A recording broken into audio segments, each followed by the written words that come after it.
el gobierno del presidente Andrés Manuel López Obrador está apostado por dejar las armas a un lado, optando por quitar de tajo los recursos económicos para combatir a las organizaciones criminales, congelando cuentas bancarias.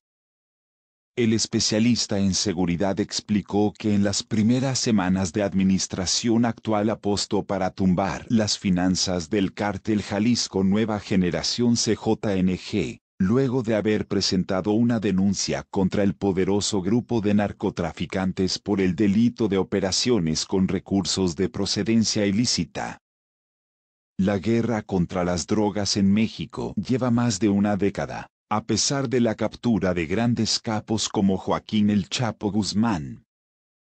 Si bien los cárteles se han dividido, el flujo de drogas hacia el norte ha continuado, mientras la violencia en el país alcanzó niveles récord en el 2018. López Obrador apuesta por quitar de tajo los recursos económicos sin una bala u operativos como los de Felipe Calderón, solo congelando cuentas bancarias. Explicó que el modo de detener los recursos es por medio de denuncias penales con el objetivo de congelar las cuentas bancarias, y al no comprobar el dinero proceden a confiscar los bienes y objetos de valor mal habidos. El gobierno de México ha podido presentar rápidamente las denuncias porque los negocios y las personas afectadas ya aparecen en la lista negra de narcotraficantes de la Oficina de Control de Activos Extranjeros del Departamento del Tesoro de Estados Unidos. Generalmente incluyen evidencia que tiene como objetivo incitar a los fiscales a emprender investigaciones criminales.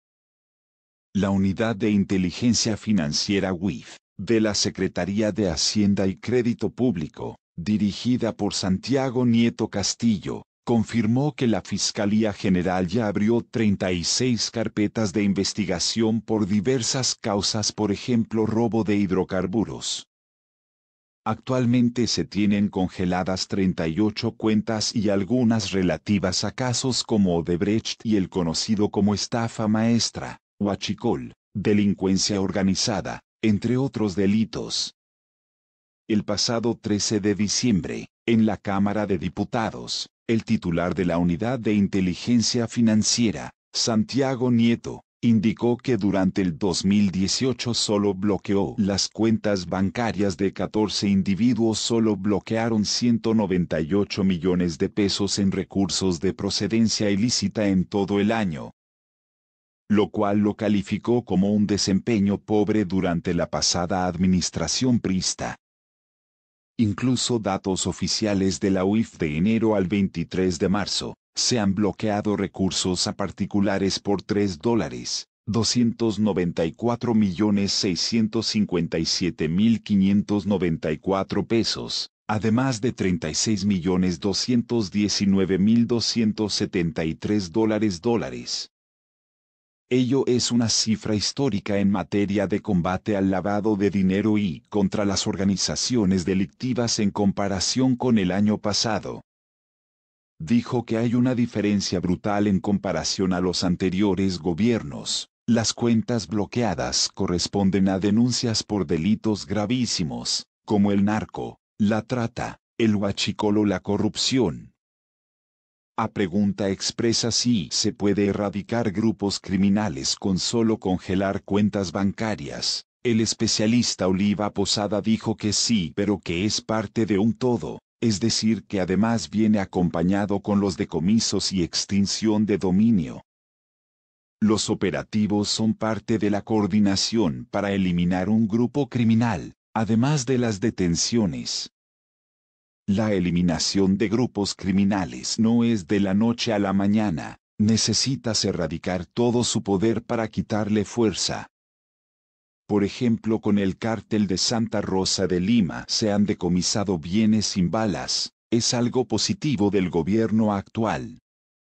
En contexto, el golpe de timón que se desplegó el primer lunes de marzo contó con la participación de más de 500 elementos de la Armada de México, Gendarmería Nacional, Fuerzas de Seguridad Pública del Estado y de la Agencia de Investigación Criminal del Estado, para la desarticulación del cartel Santa Rosa de Lima, y la captura de su líder, José Antonio Yepes Ortiz el Marro, vinculado con el huachicol.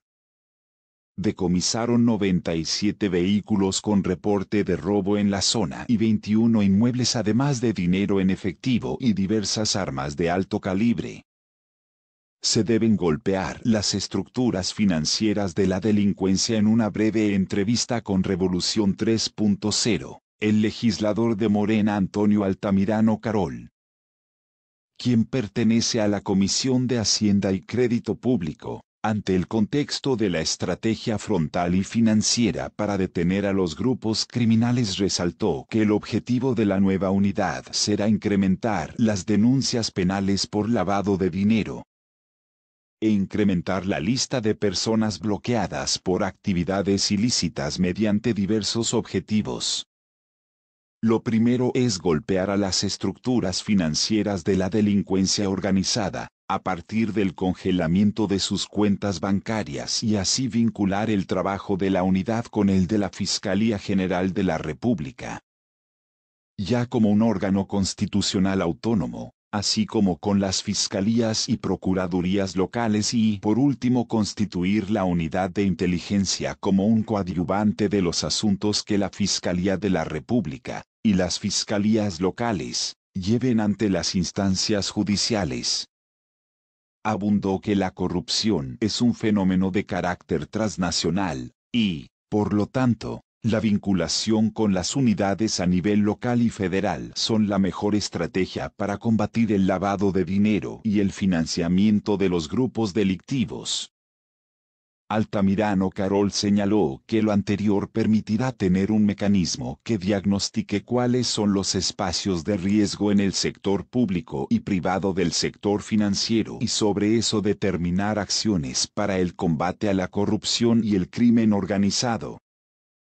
El combate al robo de hidrocarburos y contra el crimen organizado está diseñando en una estrategia tanto en el ámbito de seguridad pública, con la Marina y el Ejército, como del lado de la Secretaría de Energía y la propia Secretaría de Hacienda. Es un conjunto para terminar con este mal de México. El combate contra el robo de combustible es muy distinto al combate contra el tráfico de drogas.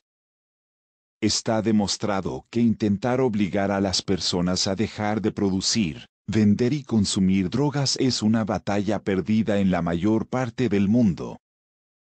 En contraste, la mayoría de los países logran evitar el saqueo de sus oleoductos, si se cuenta con un Estado de Derecho básico. El auge de los huachicoleros durante la década pasada es una señal de la fragmentación que sufre el Estado de Derecho en México. En consecuencia, en gran parte del país la democracia atraviesa momentos difíciles. Se sabe de alcaldes atacados por delincuentes o sometidos a su control, de varios periodistas que han sido acosados y asesinados, además de activistas comunitarios que se han convertido en blancos. Los miembros de pandillas dedicadas al robo de combustible son sospechosos de haber cometido distintos delitos en contra de periodistas, como la amenaza contra Daniel Blancas a punta de pistola en enero. La primera vez que escuché la palabra huachicoleros fue en 2011, cuando visité el estado de Puebla para escribir sobre el fenómeno. Me pareció increíble ver un ducto con dos agujeros, uno para succionar la gasolina y el otro para bombear agua al interior de manera que se mantuviera la presión. También en ese entonces vi un barrio completo quemado, según se cree, debido a un derrame de gasolina ocurrido durante un robo que provocó un incendio. Es frecuente que extrabajadores petroleros participen en estas operaciones más sofisticadas.